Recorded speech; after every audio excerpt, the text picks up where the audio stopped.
Hello friends, good morning.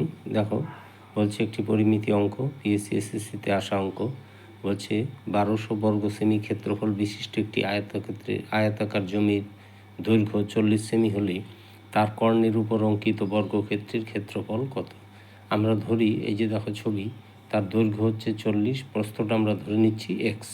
তাহলে ক্ষেত্রফল কত? দৈর্ঘ্য গুণ প্রস্থ, তাহলে 40x, সেটা সমান দেওয়া আছে 1200। তাহলে এক্সের মান এখান থেকে 30 বেরিয়ে গেল। তাহলে প্রস্থ হচ্ছে 30 সেমি।